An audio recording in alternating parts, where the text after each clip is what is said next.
ನಮಸ್ಕಾರ ಎಲ್ಲರಿಗೂ. ಮೊದಲನೇದಾಗಿ ನಾಗುನಾಯನ್ ಭಕ್ತಿ ಸಮಾಚಾರ ಚಾನಲ್ಗೆ ಸ್ವಾಗತ.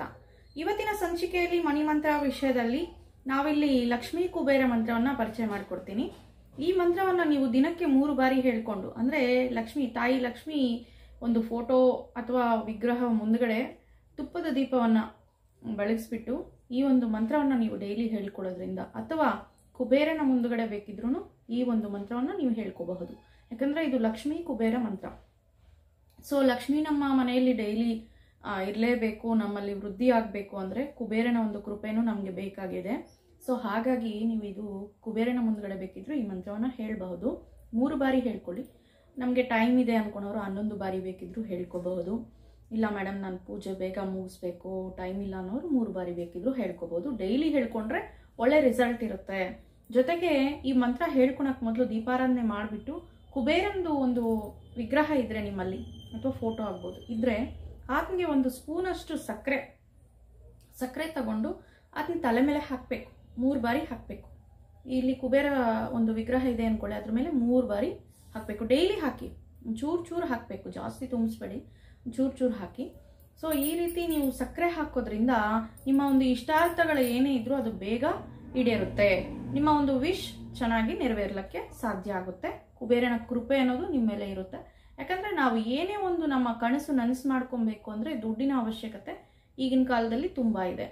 ಮೊದಲಿನ ಅಂದ್ರೆ ನಾವು ಪ್ರೀವಿಯಸ್ ಆಗಿ ನೋಡ್ಕೊಬೇಕಂದ್ರೆ ಒಂದು ಮಾತಲ್ಲಿ ಒಂದು ಕೆಲಸ ಆಗ್ತಾ ಇತ್ತು, ಅಥವಾ ರೆಕಮೆಂಡೇಶನ್ ಮೇಲೆ ಆಗ್ತಿತ್ತು. ಇಂಥವ್ರ ಕಡೆಯಿಂದ ಇಂಥವ್ರ ಮುಖಾಂತರ ಬಂದಿದೀವಿ ಅಂದ್ರೆ ಕೆಲಸ ಆಗ್ತಿತ್ತು. ಏನೇ ಒಂದು ಕೆಲಸ ಆಗ್ಬೋದು.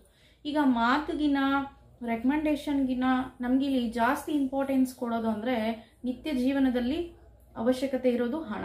ಹಾಗಾಗಿ ಪ್ರತಿಯೊಂದಕ್ಕೂ ಹಣ ಬೇಕೇ ಬೇಕು.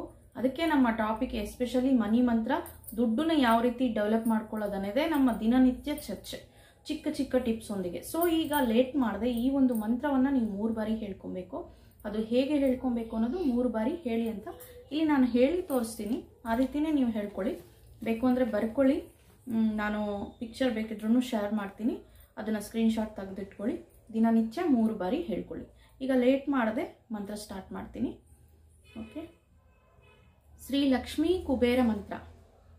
ಓಂ ಶ್ರೀಂ ಹ್ರೀಂ ಮಹಾ ಅಷ್ಟ ಐಶ್ವರ್ಯ ಸಂಪತ್ ಆದಿದಿಕ್ ಮಹಾ ಕುಬೇರ ಮಂಗಳ ಸರ್ವಭಾಗ್ಯ ಸುದರ್ಶನ ಶಂಖ ಚಕ್ರ ಪದ್ಮಾ ಗದಾಯುಧ ಶ್ರೀ ಲಕ್ಷ್ಮೀನಾರಾಯಣ ದೇವಾಯ ನಮಃ. ಓಂ ಶ್ರೀಂ ಹ್ರೀಂ ಕ್ಲೀಂ ಧನಕುಬೇರ ದೇವಾಯ ನಮಃ.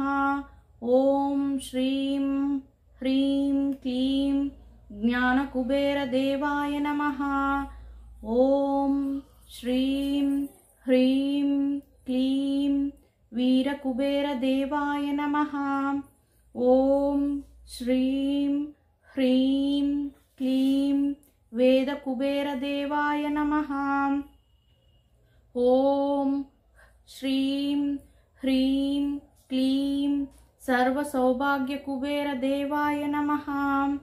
ಓಂ ಶ್ರೀಂ ಹ್ರೀಂ ಕ್ಲೀಂ ಯೋಗ ಕುಬೇರ ದೇವಾಯ ನಮಃ.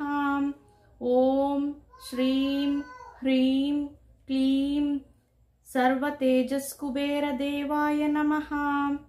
ಓಂ ಶ್ರೀಂ ಹ್ರೀಂ ಕ್ಲೀಂ ಜನವಶ ಕುಬೇರ ದೇವಾಯ ನಮಃ.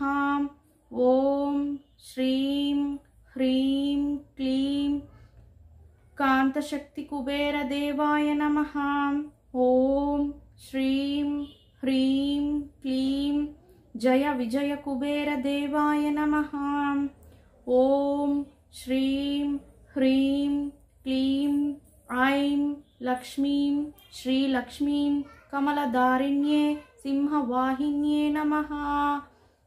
ಕೇಳಿಸ್ಕೊಂಡ್ರಲ್ಲ? ಈ ಮಂತ್ರವನ್ನ ನೀವು ದಿನನಿತ್ಯ 3 ಬಾರಿ ಹೇಳ್ಕೊಬೇಕು. ಓಕೆ. ಈ ಮಂತ್ರವನ್ನ ತುಂಬಾ ಶ್ರದ್ಧೆ ಭಕ್ತಿಯಿಂದ ಹೇಳ್ರಿ. ಆಡಂಬರ ಇಲ್ಲ ಅಂದ್ರೂ ಸಾಧಾರಣವಾಗಿ ಪೂಜೆಯನ್ನ ಮಾಡಿ ದೇವರ ಪಟ್ಟ ಮುಂದಗಡೆ ದೀಪಾರಾಧನೆ 1 ದೀಪ ಬೆಳಗಿದ್ರು ಸಾಕು. ಬೆಳಗಿಸ್ಬಿಟ್ಟು ಈ ಮಂತ್ರವನ್ನ ಹೇಳ್ಕೊಳ್ಳಿ. ಕುಬೇರ ಮುಂದಗಡೆ ಬೇಕಿದ್ರು ಹೇಳ್ಕೋಬಹುದು, ಲಕ್ಷ್ಮಿ ಮುಂದ್ಗಡೆ ಬೇಕಾದ್ರೂ ಹೇಳ್ಕೋಬಹುದು. ಇಲ್ಲ 2 ಇರೋ ಒಂದು ಫೋಟೋನ್ ಬೇಕಿದ್ರು ನೀವು ಅರೇಂಜ್ ಮಾಡ್ಕೊಳ್ಳಿ ಅಥವಾ ಪರ್ಚೇಸ್ ಮಾಡ್ಕೊಳ್ಳಿ. ಇನ್ ಮುಂದೆ ಆದ್ರೂ ಈ ಒಂದು ಮಂತ್ರವನ್ನ ದಿನಕ್ಕೆ 3 ಬಾರಿ ಹೇಳ್ಕೊಳ್ಳೋಕೆ ಟ್ರೈ ಮಾಡಿ. ಚೇಂಜಸ್ ನೀವೇ ಕಾಣ್ತೀರಾ. ಜೊತೆಗೆ ನೀವು ಮಾಡೋ ಒಂದು ಕೆಲಸದ ಮೇಲೆ ನಿಮಗೆ ನಂಬಿಕೆ ಇರಬೇಕು. ನಾನು ದಿನನಿತ್ಯ ಕೆಲಸ ಮಾಡಲೇಬೇಕು, ಅದ್ರ ಮೇಲೆ ಒಳ್ಳೆ ರಿಸಲ್ಟ್ ನಾನು ಪಡಿತೀನಿ ಅನ್ನೋ ಒಂದು ನಂಬಿಕೆ ನಿಮ್ಮ ಮೇಲೆ ನಿಮ್ಗೆ ನಂಬಿಕೆ ಇರಬೇಕು. ನಿಮ್ಮ ಕೆಲಸದ ಮೇಲೆ ನಂಬಿಕೆ ಇರಬೇಕು. ನೀವು ಮಾಡೋ ಒಂದು ಪೂಜಾ ಆಧ್ಯಾತ್ಮಿಕತ ದಾರಿ ಏನು ತಗೊಂಡಿದ್ರೆ ಅದ್ರ ಮೇಲೆ ನಂಬಿಕೆ ಇರಬೇಕು. ಶ್ರದ್ಧಾ ಭಕ್ತಿಯಿಂದ ಪೂಜೆ ಆರಾಧನೆ ಮಾಡಿ ತಾಯಿ ಆಶೀರ್ವಾದ ಪಡಿಬೇಕಂತ ಹೇಳಕ್ಕೆ ಇಷ್ಟಪಡ್ತೀನಿ ಈ ಒಂದು ವಿಡಿಯೋನಲ್ಲಿ. ಜೊತೆಗೆ ಇಲ್ಲಿ ವ್ಯಾಪಾರ ಮಾಡೋರಿಗೆ ಇದಕ್ಕೆ ಮೊದಲೇ ನಾನು ಟಿಪ್ಸ್ ಹೇಳಿದ್ದೀನಿ. ಅವರು ಸಹ ಈಗ ಈಶಾನ್ಯ ಅಂದರೆ ಉತ್ತರ ಈಶಾನ್ಯಕ್ಕೆ ಲಕ್ಷ್ಮೀ ಪಟವನ್ನು, ಗಜಲಕ್ಷ್ಮಿ ಇರೋ ಪಟವನ್ನು ಇಡಬೇಕು. ಅವರ ಆಫೀಸಲ್ಲಾಗ್ಬೋದು, ಅಂಗಡಿಯಲ್ಲಾಗ್ಬೋದು, ಮನೆಯಲ್ಲಿ ಕೆಲಸ ಮಾಡೋರಿದ್ರು ಉತ್ತರ ಈಶಾನ್ಯಕ್ಕೆ ಗಜಲಕ್ಷ್ಮಿ ಫೋಟೋವನ್ನು ಇಟ್ಬಿಟ್ಟು ದೀಪ ಆರಾಧನೆ ಮಾಡಲೇಬೇಕು. ಡೈಲಿ ಒಂದು ದೀಪವನ್ನಾದರೂ ಬೆಳಗಿಸ್ಬೇಕು.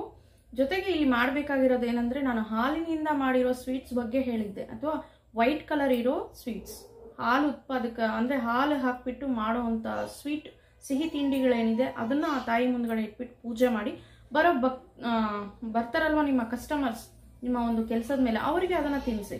ಒಂದು ಇಬ್ಬರಿಗೋ ಮೂವರಿಗೆ ಅಥವಾ 5 ಜನಕ್ಕಾದರೂ ದಿನ ಆ ಸ್ವೀಟ್ ಕೊಡ್ಲಿಕ್ಕೆ ಟ್ರೈ ಮಾಡಿ. ದಿನ ನಾವು ಸ್ವೀಟ್ ಪ್ರಿಪೇರ್ ಮಾಡ್ಲಿಕ್ಕೆ ಆಗಲ್ಲ ಮೇಡಮ್ ಅಂದರೆ ನೀವು ಪರ್ಚೇಸ್ ಮಾಡ್ಕೊಂಬರ್ಬೋದು. ಹಾಲಿಗೆ ಸಂಬಂಧಪಟ್ಟ ಒಂದು ಸ್ವೀಟ್ಸ್ನ ನೀವು ಅಲ್ಲಿ ಪೂಜೆ ಮಾಡಿಬಿಟ್ಟು ನಿಮ್ಮ ಬರೋ ಒಂದು ಗ್ರಾಹಕರಿಗೆ ಅಥವಾ ಯಾರೆಲ್ಲ ನಿಮ್ಮ ಶಾಪಿಗೆ, ನಿಮ್ಮ ಮನೆಗೆ, ನಿಮ್ಮ ಆಫೀಸ್ಗೆ ಬರ್ತಾರೆ ಅವ್ರಿಗೆ ಒಂದೊಂದು ಸ್ವೀಟ್ ಕೊಡ್ತಾ ಬನ್ನಿ. ನಿಮ್ಮ ಒಂದು ವ್ಯಾಪಾರ ಅನ್ನೋದು ತುಂಬ ಚೆನ್ನಾಗಿ ವೃದ್ಧಿ ಆಗುತ್ತೆ. ಯಾಕಂದರೆ ಸ್ವೀಟ್ಸಲ್ಲಿ ನೀವು ವೈಟ್ ಕಲರ್ ಸ್ವೀಟ್ಸ್ನ, ಎಸ್ಪೆಷಲಿ ಹಾಲಿನಿಂದ ಮಾಡಿರೋ ಸ್ವೀಟ್ಸ್ನ ಹಂಚೋದ್ರಿಂದ, ಅವರಿಗೆ ತಿನ್ನಿಸೋದ್ರಿಂದ ನಿಮ್ಮ ಒಂದು ಕೆಲಸ, ನಿಮ್ಮ ಒಂದು ವಿಶ್ ಏನಿದೆ ಅದು ಚೆನ್ನಾಗಿ ಈಡೇರುತ್ತೆ. ಇದು ಪ್ರೂವನ್ ಆಗಿದೆ. ಒಳ್ಳೆ ರಿಸಲ್ಟ್ ಸಿಗುತ್ತೆ. ಟ್ರೈ ಮಾಡಿ ನೋಡಿ. Thank you for watching.